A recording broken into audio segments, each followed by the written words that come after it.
There is a term researchers use that I think every homeschool parent needs to know. And once you understand it, you will start seeing it everywhere. It's called the Matthew effect, coined by reading researcher Keith Stanovich in 1986. The idea comes from the verse in the book of the Bible, Matthew, the rich get richer and the poor get poorer. In the world of teaching reading, it works exactly like that. Strong readers read more, which makes them stronger readers. Struggling readers avoid reading, which makes them fall further behind. And then the gap compounds. And the number behind this will stop you cold. A child who struggles with reading in first grade has a 90% chance of still struggling in fourth grade. In all my years coaching homeschool families and in the conversations that happen every day in Thrive Homeschool community, reading comprehension is often the quiet worry underneath a lot of other concerns. Moms who are otherwise confident will pull me aside and say, my kid can read, but I'm not sure they're understanding what they're reading, and they don't know what to do about it. The Nation's Report Card, the largest ongoing assessment of what American students know, released data showing that only 31% of fourth graders are reading at a proficient level. 31%! That means that nearly 7 out of 10 children arrive at the single most critical transition in their academic lives without the foundation they need to make it. That transition has a name. Researchers call it the shift from learning to read to reading to learn. Before fourth grade, reading is the subject, but after fourth grade, reading becomes the vehicle for which every other subject is based on. Science, history, math, word problems, all of it. A child who cannot comprehend what they read carries that gap into everything. Vocabulary, writing, critical thinking, all of it. Today, I want to make sure you, listening mama today, know what reading comprehension actually is, how to know if your child has a gap, and exactly what to do about it. My guest today is Janel Nansenn, an educational therapist with a master's degree in speech-language pathology and audiology, the founder of Read-A-Rific, and someone who has spent nearly 25 years in private practice working with students of all ages on exactly this skill. She has helped over 3,000 students become independent, confident learners. So whether your child is thriving and you just want to make sure you're building this skill well, or you have that quiet feeling that something might be off, this episode is for you.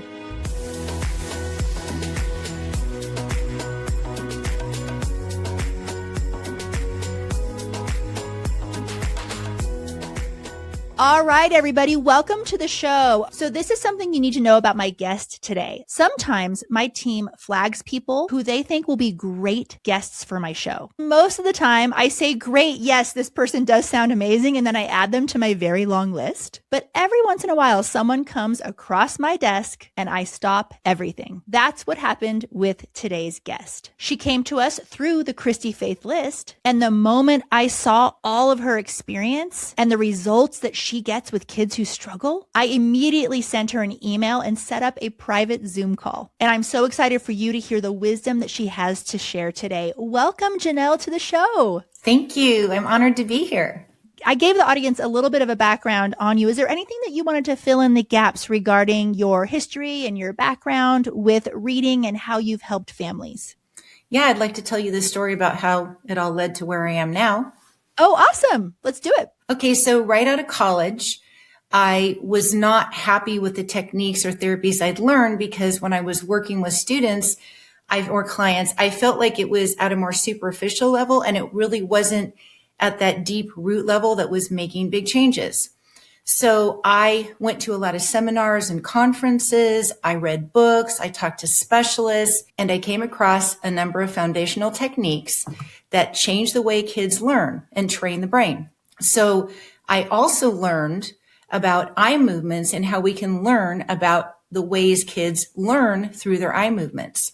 I then took all this training and I looked at the issues that kids were having, and I put together a program that my clients called the Janel program.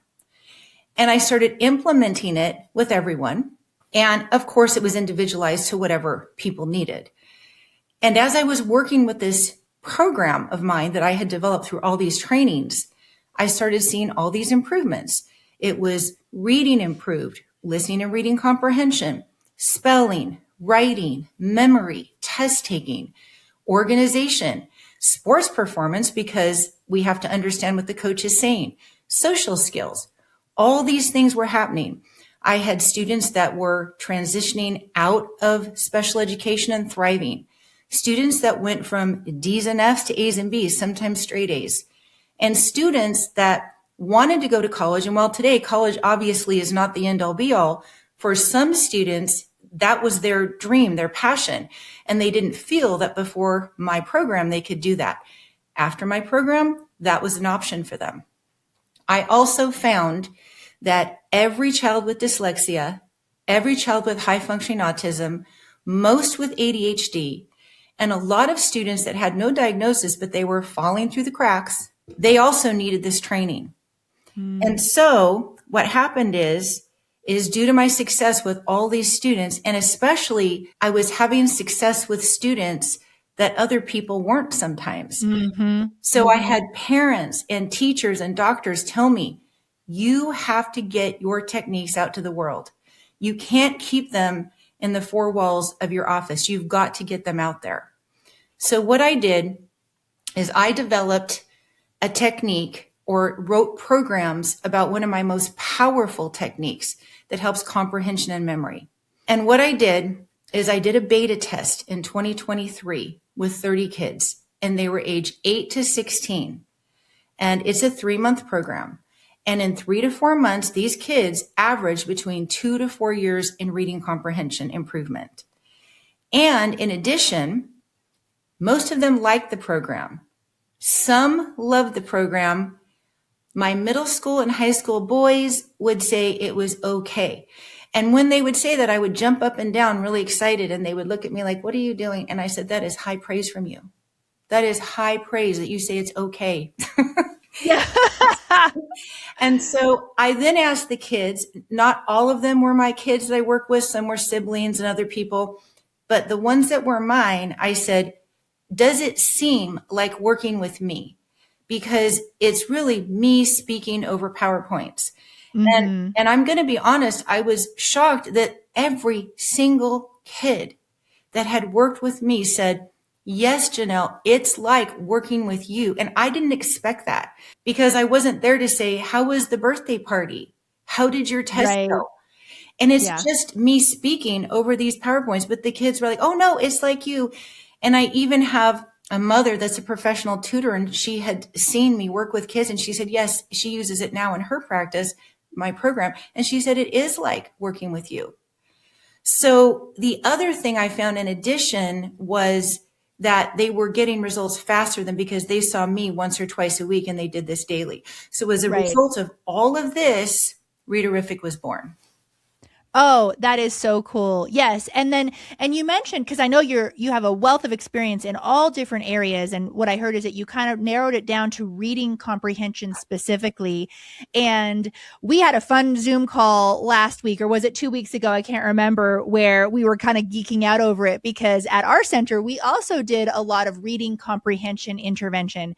And one thing that I think we need to get right off the bat is defining terms for mamas, because when someone says, my kid struggles in reading, the first thing we know to ask is, okay, fluency or comprehension.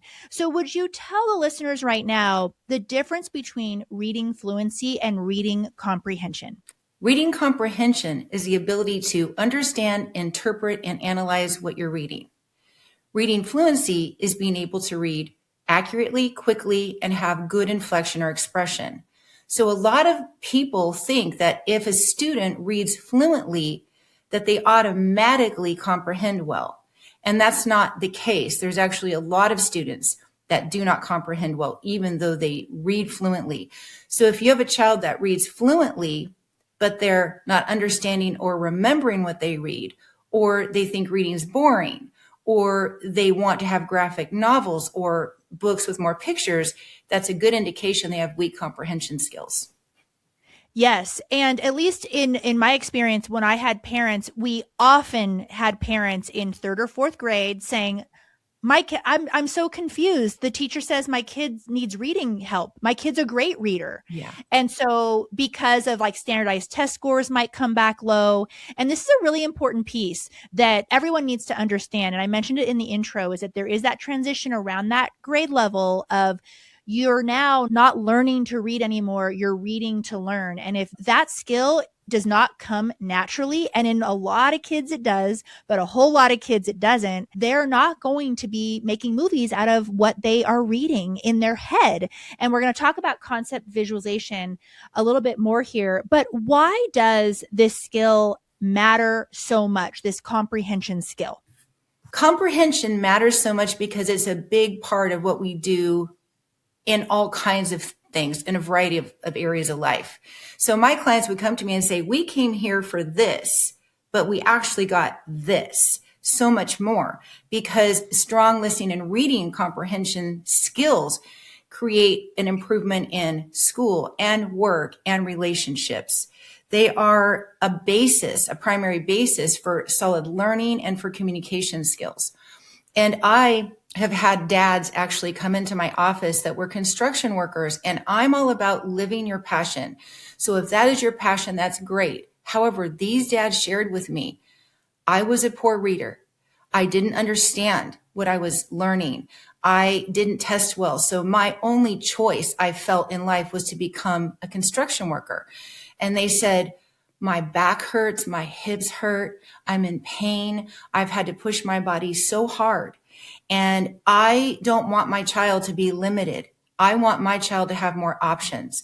And I often tell people, reading and listening comprehension and memory, it many doors open for people that have strong skills in those areas. And conversely, if those are weak, your work and school options are going to be much more limited. Homeschooling 4 kids means I'm juggling roughly 24 different subjects at any given time. And a few years back, during a particularly busy season, I hit a wall. I needed some serious help with the heavy lifting of teaching everything myself and managing schedules for 4 kids. That's when I found BJU Press Homeschool, and we've loved their courses so much that we keep going back. Some families use them for everything and love it. I use them for certain subjects. Either way, total mental load relief. Here's what my mornings look like now. Let us take science, for example.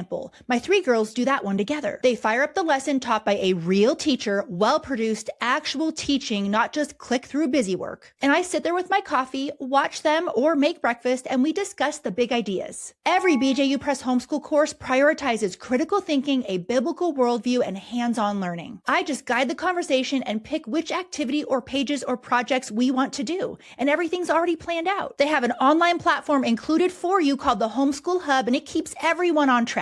Both me and my kids, without micromanaging or nagging. And when I have questions, I call my homeworks consultant. These people don't just help you get set up, they're available for you whenever you need them. It's like having a homeschool expert on speed dial. Go to bjupresshomeschool.com or click the link in the show notes to find out more. People are always curious what curriculum I use for my own family. And honestly, it changes. We've tried a lot over the years. Some work for a season and some completely miss the mark. But there is one that's stuck. CTC Math. It's a full K-12 online math curriculum, and it's won oodles of awards for a reason. It's just that good. I use it for all 4 of my kids, and they couldn't be more different when it comes to math. Finding one curriculum that actually works for all of them, that's been nearly impossible. You know that pit in your stomach when you realize the curriculum that you just invested in isn't working again? Yeah, that was us until this one. The genius behind CTC Math is that it's adaptive. The questions adjust to each kid's level in real time, so they're always challenged but never crushed. And mama, it does the teaching and grading for us. Yes, you heard that right. That's a homeschool mom's dream. Well, especially for me when it comes to math. I would think it's too good to be true if I hadn't been using it myself. And it's not just me. Here's why it's become the go-to for thousands of homeschool families. Free diagnostics show you exactly where to start, access to all grade levels so your student can fill in any gaps or move ahead, short video lessons that keep your children engaged, automatic grading with instant feedback, and progress reports so you know exactly what's happening without hovering. Math used to be our hardest subject. Now my kids do it independently. Here's the best part. Our listeners get 50% off. Use the link in the show notes to do a free trial or to get that half-off deal. Don't spend another year kissing math frogs. This one stuck for us, and I have a feeling it's going to stick for you too.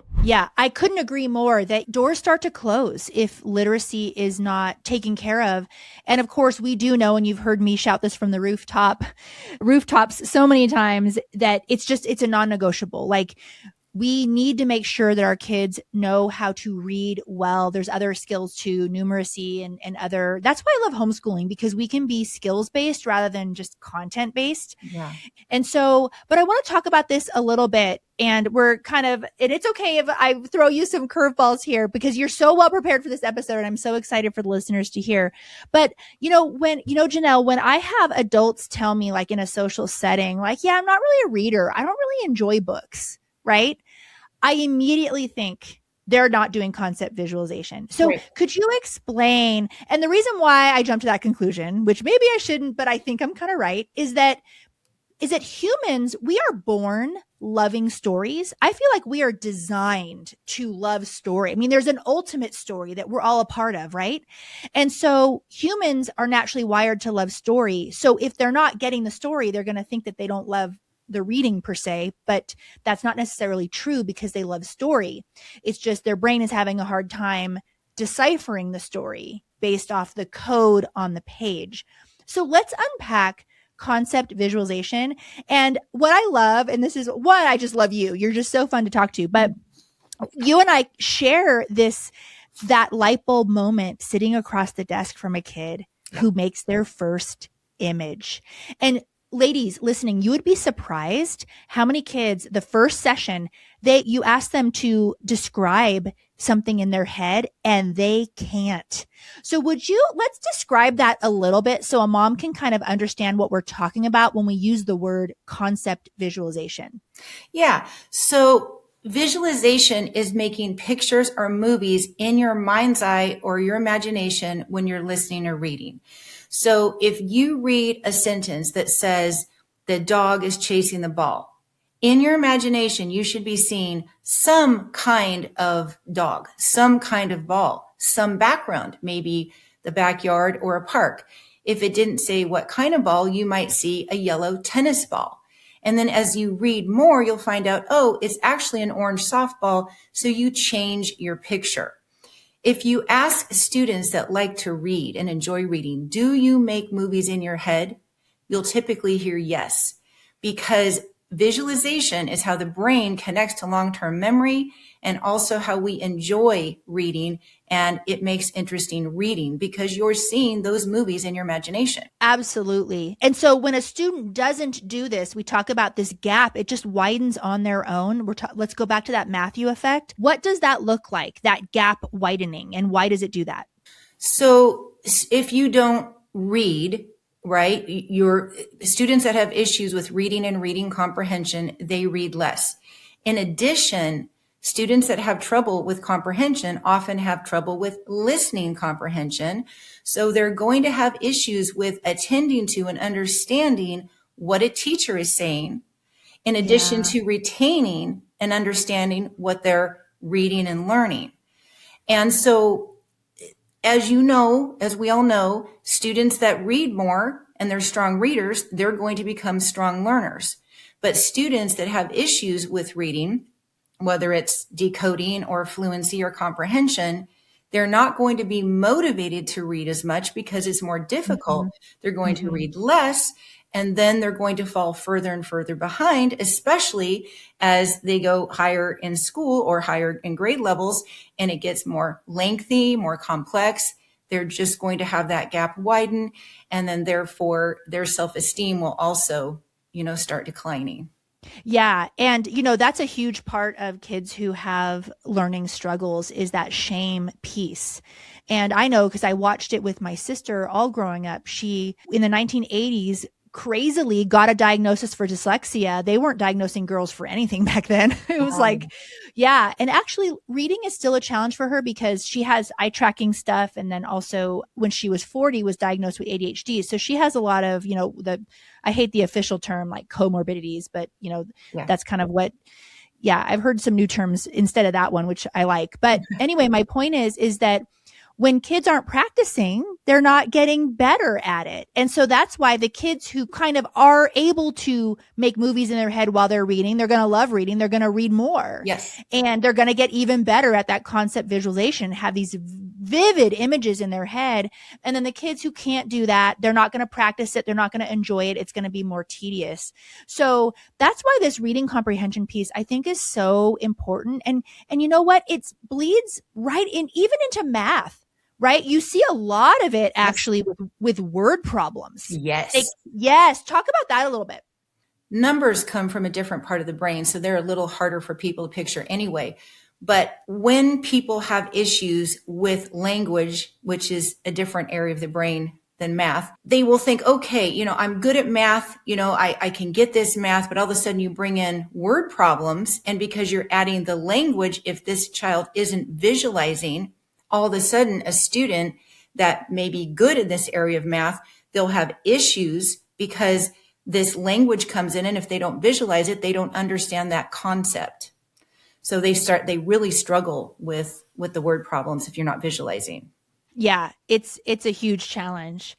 So what are some comprehension-rich activities that every homeschool mom should be doing, regardless of whether this is a concern at home? Because we all want this skill to be strong. What are some things that we could be doing? So read to your child or your children, and also audiobooks. So audiobooks are great as well. While they're listening to the books, while they're listening to audiobooks, you want to have them look up. So we think of this as the midline of the eye, and eye movements correlate with which part of the brain you're using. So I teach my clients to look up. Now, if you ask somebody, what'd you do this weekend? They don't go like this. It's not uncomfortable. You see people go like this. It's just a little bit above the midline. But if you have the kids go a little bit above that midline and tell them to think of their forehead as a computer screen, and they're picturing what they're hearing from those books or the audiobooks, and they're picturing in their mind, say, make these pictures, make these movies while you're listening. And then every once in a while say, well, what color was the horse? Or what did the meadow look like? And then tell them the way your brain works best is to make pictures of what you read and hear, because that's how you understand and remember. So they know what you're doing. And then sometimes students, they don't have the neurological pathways for picturing at first, and they will say, well, I can't see anything. But if you keep looking up, it's just like anything. A lot of my clients and kids I've worked with, they go side to side, which accesses the auditory cortex of the brain. So they have what I call a neurological highway for the hearing part of the brain, which is short-term memory. But when they look up, it's like they're walking up this steep hiking path and they're slipping and it's new. So they look up and, oh no, I can't see that picture. I don't want to do that, because that's a new area for them and it's uncomfortable. But if you have them keep looking up and keep saying, it'll get easier, just like with anything else in life, you'll be able to see things easier if you look up. It will happen in time with enough practice for most people. Oh, that's really cool. That's really awesome. Now, I want to ask you, because a mom listening, she might be thinking right now, well, how do I know if my kid's struggling? At what age should I start to worry? So first, I want to answer that, but what types of questions could mama be asking? You did mention like what color is blank, but are there other types of questions that mom could be asking that's just like, okay, if the kid can't do this, there's some flags here?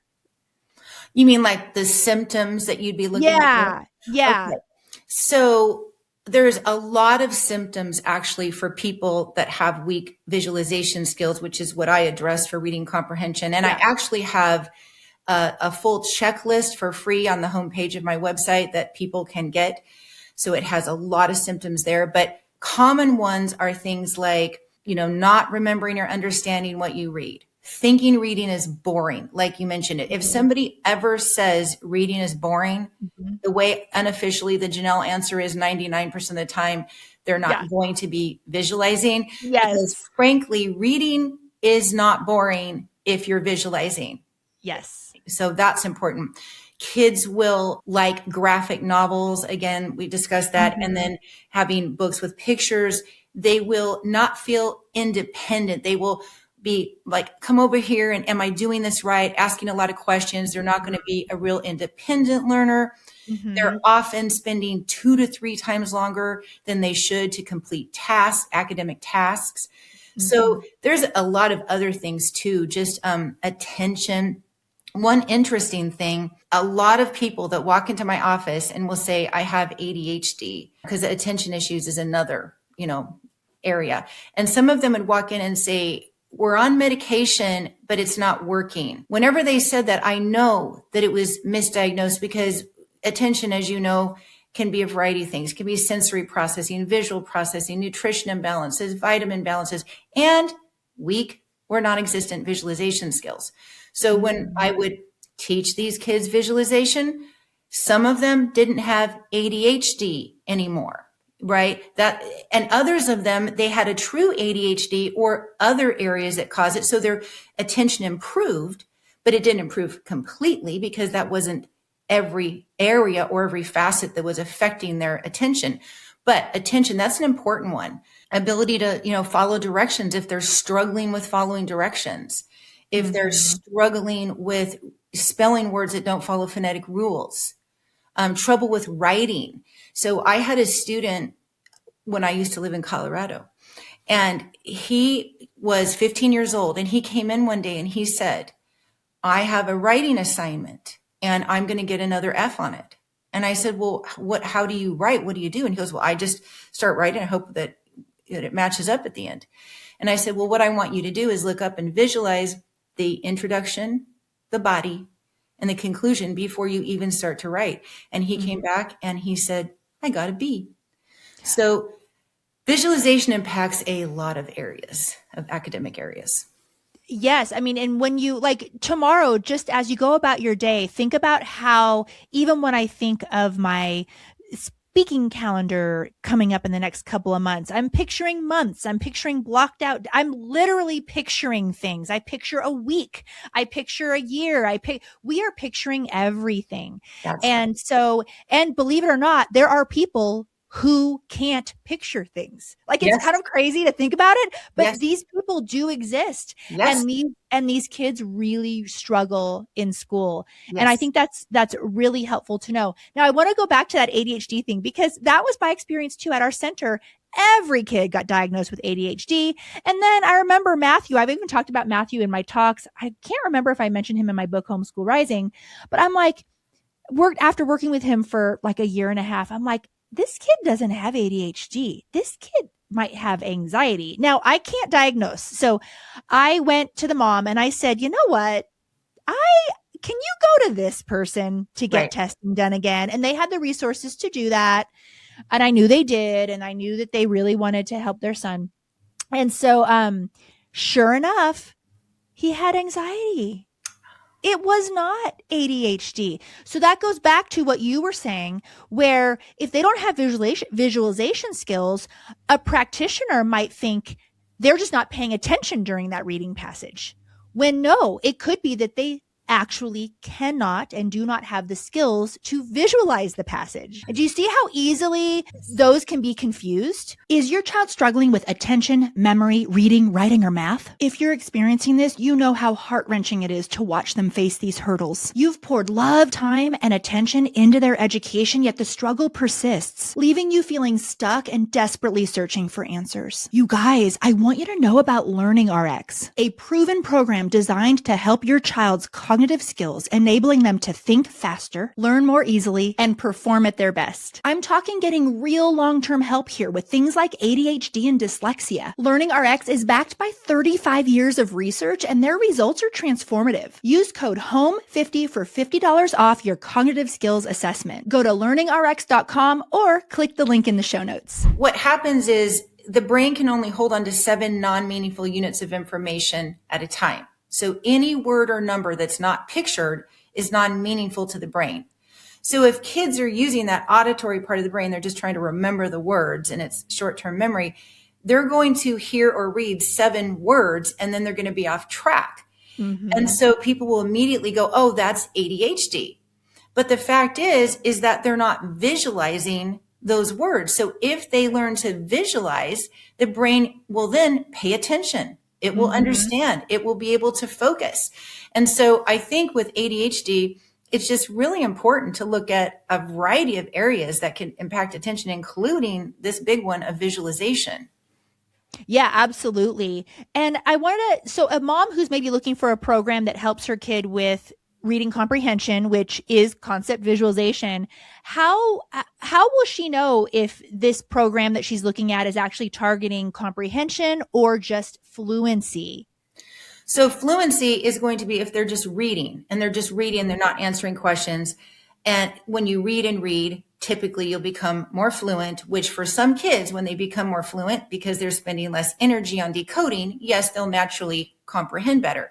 However, for the large amount of students that actually don't visualize, even when they become fluent and keep reading, they're not necessarily going to have good comprehension. So in that case, it's good to find a comprehension program. Now, some comprehension programs will have students just read information and answer questions. That's working at a very superficial level. It's not training the student to learn differently. And it's really like testing them over and over again. And most kids that I've run into, they don't like that type of program because they understand it's not helping them to change. Then there's programs that go a little bit deeper. And they may do things like, okay, you want to build vocabulary. You want to answer questions as you read. You want to predict. That's a little deeper level. However, underneath those skills is the ability to visualize. Because prior to me training in visualization, when I would work with kids with vocabulary, we would drill over and over again. Even if it was in a multisensory way, we would drill and it would take a lot of work and a lot of effort, and they didn't necessarily integrate the vocabulary into their life. When I learned visualization, which was shortly after college, thank goodness, I would then help them visualize the vocabulary and say, let's see the letters of what that word is. Let's have a picture of what that means. They then were able to get that vocabulary much easier. In regard to questioning as you read, that's a higher order thinking skill. It's not just rote memorization or recalling what you read. It's having to think and reason about what you're reading. And the brain does that best through visualization.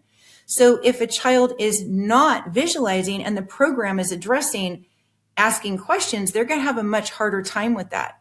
And the same thing with predicting. So if you're reading about a student and it's a little child and they're on this wobbly stool and you're visualizing, you see them reaching up to this cabinet, right? You're going to predict, oh, they might fall. But if you're not visualizing, you're not going to be able to predict that well. So what you want to do is find a program that addresses visualization, because what I found was when you address visualization, you don't have to necessarily teach. Nobody taught me, predict. I naturally do it. People that visualize naturally do it. They naturally start assimilating vocabulary through context. Now, some kids with more severe learning issues, yes, they might need to go do that. But the first step is learn to visualize. So when you do go address those skill areas, they can apply them and understand them. You also want a program that's going to address finding the main idea and drawing conclusions about what you're reading, because those come up so often in academic tasks. In addition, in my opinion, you would like to also incorporate things like spelling, because over half the words in our language don't follow phonetic rules like the word enough. And if you ask an adult that's a good speller, what's the spelling rule for that word? You got it correct. They will often say, I don't know. I just know how to spell it. Well, if we keep teaching kids all these spelling rules, first of all, if they're not visualizing, that's hard for them to remember the rules.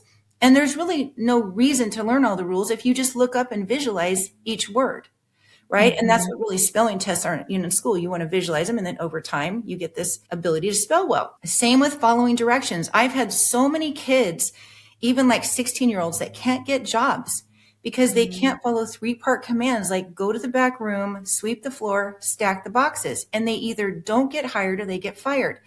So even at home, some of my parents have said, I am so frustrated that I asked my child to do 3 things and they only do 1 or 2. So when they learn to visualize directions, it helps them at school, at work, in relationships. So in my opinion, having a program that addresses not just reading comprehension, but also these other skill areas, because visualization impacts so many things academically. And if they get practice in these other areas, it's life-changing for many. Oh, yeah, absolutely. And, it's so interesting because Charlotte Mason, who was a 19th century educator, and there's a whole homeschooling style based off of the Charlotte Mason style, you probably already know it. she wrote so much about narration. And she wants kids to start out with oral narration, and then at a certain age, when they're ready, move to written narration. Now, I want to tell you guys the science behind this, because I love it. I love it when Charlotte Mason's proven right. Like, she also said your kids should be playing outside for hours and hours and hours a day. It's like, yes, they actually should. They need the dirt in their toes, the sun on their skin, right? They need to, skin their knees. But here's the thing. What she didn't know, and she didn't have the data to back up what we have now, is that basically by having a child narrate, they are learning the skill of concept visualization. They're literally summarizing for you verbally what they just heard or what they just read. So even without like a therapeutic approach, right? The kids were building those neurological pathways through oral and written narration to comprehend what they're reading. And then there's a small percentage of kids who can't build that on their own. But I think it's a travesty, because the American education system just kind of expects it to click. It's mind-blowing to me that they just expect it to click, and it doesn't click for everybody. No. And they're not reinforcing the skills in those early years when kids are learning to read. Everyone's obsessed with fluency and the science of reading, and I am too. I get it. But there's also this, okay, well, now what did you read? What was that about? Right? And I just think it's just part of the just hot mess of the education system. But what's so cool about homeschooling is we can rewrite the story for our kids. Hey, shout out to Summit HealthShare for sponsoring this episode today. I love Summit HealthShare, partially because it's my husband's company. What I think they're doing over there is absolutely incredible and life-changing for many families. What is Summit HealthShare? Well, first, let me start with one of my rants about health insurance. Need I say anything? Probably not. But the copays, the denials, the in-network, out-of-network nonsense, having to get permission to see your doctor, paying thousands a month, and then them still fighting with you every time you need just basic health care. I believe so much in the freedom that comes with leaving health insurance and moving to health sharing. Now, it's not health insurance, but it does replace it. And it's been around for over 100 years. With Summit HealthShare, most families and companies save 40 to 60%, and they have a 98% customer satisfaction. You get to see any doctor that you want, even holistic ones. No networks, no permission slips. You ladies know how I feel about freedom. I want medical freedom too. Summit HealthShare has different plan options depending on what your family needs. You might just need major medical, and that's great. On our plan, we get a little bit more, and we get free labs, free office visits, free prescriptions, and no copays. Our family of 6 has saved $1,000 a month. And if it sounds too good to be true, it's not. It's actually how healthcare should work. We've just been accustomed to overpaying for our healthcare. And a lot of us don't need to do that. So if you are on traditional health insurance at all, here's what I want you to do. I want you to go to summithealthshare.com. When you get to the homepage, you'll see the savings calculator. Go ahead and click that. It takes only 2 minutes. And when you see those numbers, what you should be paying for the healthcare you need, you are going to be grabbing the phone so fast, because healthcare is a serious thing, and you're going to have really personalized questions, and they are used to answering all of them. Tell them all of your concerns, all of your questions, and they will tell you full stop if this is going to be a fit for you or your family. And tell them that you listen to the show, because I want you to have the VIP treatment. Go to summithealthshare.com today, and the link is in the show notes. This podcast is also brought to you by the Christy-Faith list. Now hold up, because I want you to know what this is. I'm really proud of what the Christy-Faith list has become. It started really scrappy, just compiling recommendations, because I was fed up with guessing which businesses and providers and doctors weren't going to give me a hard time when I walked through those doors. And I had tons of friends and family members with nightmare situations where they felt like they were walking into an ambush situation just when they were trying to get help for their families. And I was sick and tired of the discrimination that homeschool families were getting. But since then, it has grown into a massive directory of colleges, businesses, doctors' offices, reading specialists, occupational therapists, homeschool graduates that are in business themselves now. You name it, all in one place. Because why wouldn't we want to do business with the people who share our values and actually want to work with homeschool families and not give us a hard time. It is completely free for homeschool families to search. And if you are a business owner or part of an organization that loves homeschool families and wants to reach more homeschool families and grow your business in that way, please sign yourself up. We want to know who you are. It's the place where homeschool families support the people who support us. Go to the Christy-Faith.list.com today. And the thing is if you're worried, oh, is my kid too old? No, I used to do interventions as well. And we got very similar results, Janelle, where it didn't matter what age the kid was, they would jump grade levels in just a matter of months. Yes. And so, but our intervention was very expensive because it was one-on-one. And that's why I had to have my audience meet you, because what I love about your solution is you have taken what private tutoring was kind of like only available to, honestly, the elite, because these intervention programs are so stinking expensive, and you've created a way that is still extremely effective, but such a lower cost. And so, but you mentioned earlier, which I'm going to put a link. You mentioned that you have that little questionnaire on your website. We'll put a link directly to that or to your homepage. But would you explain a little bit about your program and what you are passionate about and why it's so affordable and doable for families who think their kids might be struggling? Well, frankly, you hit the nail on the head. My passion is so many people need this skill. When I was right out of college, they said 3 out of 10 people needed to learn this skill. In 2023, in Reading Psychology, Moretti and Russo, they did a study that showed now many more kids need to learn this skill. A lot. And what's interesting is there's been a lot of research on this skill. It's evidence-based. Mm-hmm. But what I was surprised about is that, and even throughout my career, I would notice there wasn't even a lot of specialists that were trained in it. Mm-hmm. And if they were trained, it was just a little bit and they didn't have a lot of experience. And there weren't any programs that were about it. And if it was mentioned in a book, it was just like a little blurb or a couple of pages saying, oh, have them draw something about well, how can we draw everything we're reading? That we're going to be all day. And so I thought, there's a huge gap in this market. And we have a reading comprehension crisis in our country. Our reading comprehension is at the lowest point that it's been in decades. And here's the thing. I'm in my office and I'm working with kids and adults. I mean, my oldest is in their 60s. I work with 5 through adult. So, and they're all improving across the board. Mm-hmm. They're improving in reading comprehension.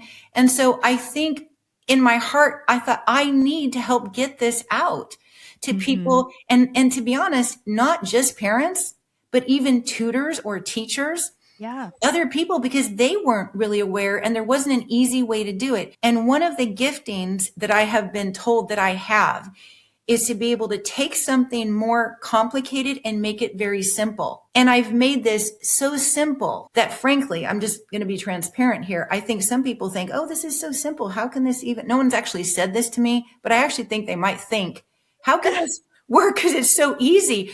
But what they don't understand is, if they do think that, I haven't had that feedback. I'm just thinking it looks so simple compared to what it does.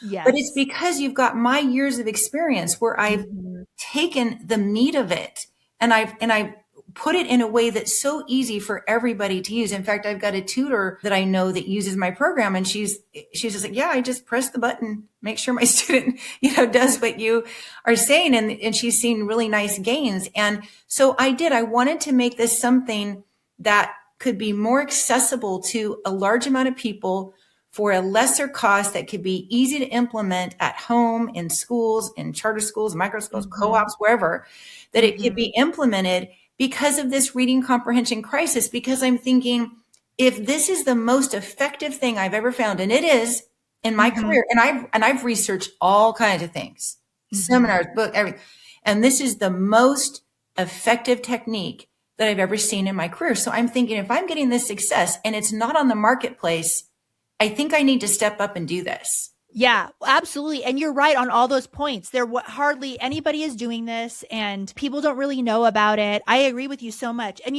going back to how our culture is just kind of basically illiterate now, I think it has to do with all the screen time because we're fed the visualization. We are literally given the visualization on a screen and we are a video culture now. We're not a word culture.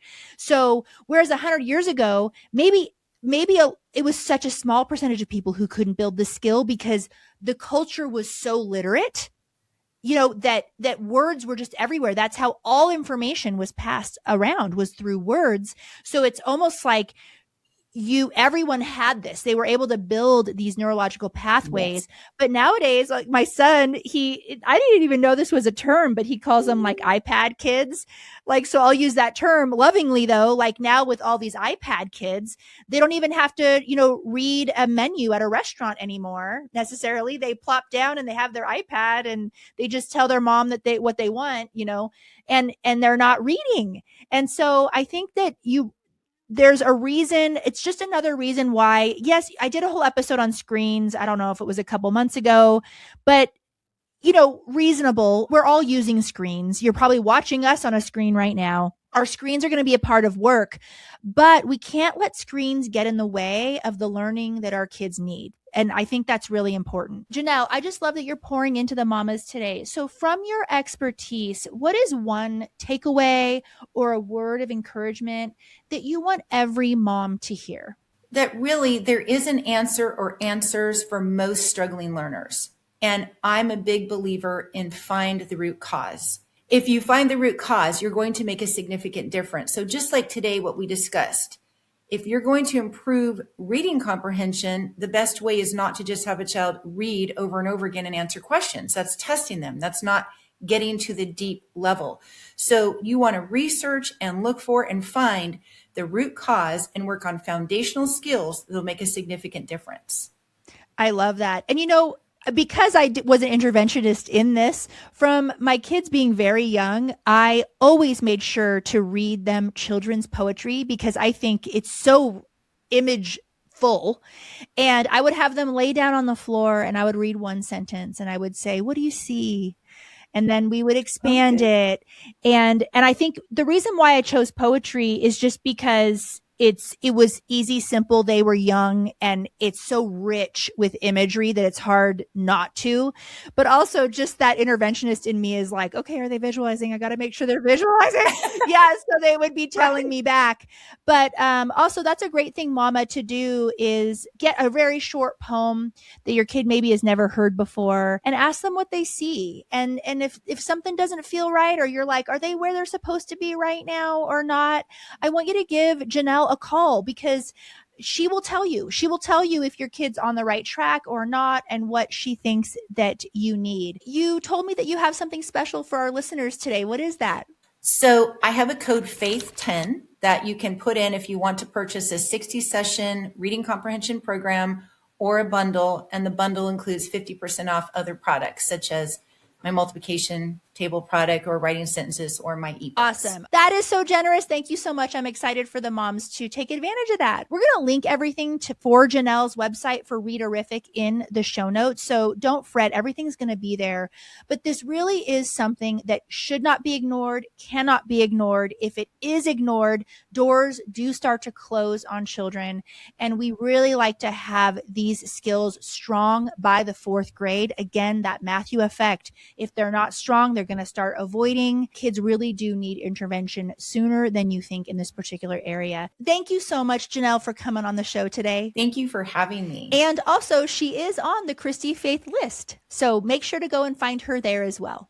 Janel runs a program called Read-A-Rific. Find her at readarific.com. She also has an ebook called Beyond Tutoring with practical strategies parents can use at home right now, and one called Poetry Fun, which after this conversation, I think every single one of you should look at. And those links will be in the show notes. If this episode helped you, and I really think it did, send it to a mom who needs it. I'll see you next week.